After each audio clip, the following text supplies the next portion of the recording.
Hello বন্ধুগণ, তো আজকে আছে শিবরাত্রি। তো শিবরাত্রির জন্য আমাদের ভূতনাথ মন্দির আমাদের মতন নিজেদের মতন করে সাজিয়ে তুলেছি। আর কিছু দৃশ্য তোমাদেরকে দেখাতে চাই। আমি ভূতনাথ মন্দির ব্যাকগ্রাউন্ড দেখাচ্ছি তোমাদেরকে, কেমন লাগছে কমেন্ট অবশ্যই বলবা। আমরা ছোটোখাটো পূজা করি, ছোটোখাটো পূজায় আমাদের অনেক বিশাল।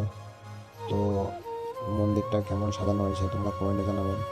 আর আমরা একটু আর কি ফাজলামি করতে করতে যাচ্ছি বাড়ি যাওয়ার কিছুক্ষণ পর বিকাল হতে চলেছিল। তো রাত্রে আমরা গাড়ি নিয়ে এসেছিলাম মন্দিরে। তো রাতে সিনটা দেখো কত সুন্দর, কত দারুণ লাগছে আমাদের ভূতনাথ মন্দির। তো এই দৃশ্যটা হয়তো আর পরে দেখতে পারবো না, এত সুন্দর ভূতনাথ মন্দিরটা আমরা নিজেদের মধ্যে সাজিয়ে তুলেছি আমরা সবাই নিজেদের মতন করে।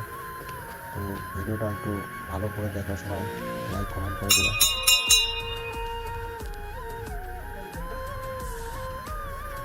হর মহাদেব, জয় শ্রীরাম। এই জিনিসটাকে কে চিনো, যারা চিনো তারা কমেন্ট অবশ্যই করবে। আমি মাঠে মাঠে খেলা হচ্ছে নতুন সোয়া, এই যে আমাদের বেড প্লেসমেন্ট এসে মার দিছে, এই বল গেছে ওদিকে, এই যে মাল ধরাচ্ছি দেখো, এই যেখানে আমি এই যেখানে খেলা দেখলো সুকলা এবার চল মারছে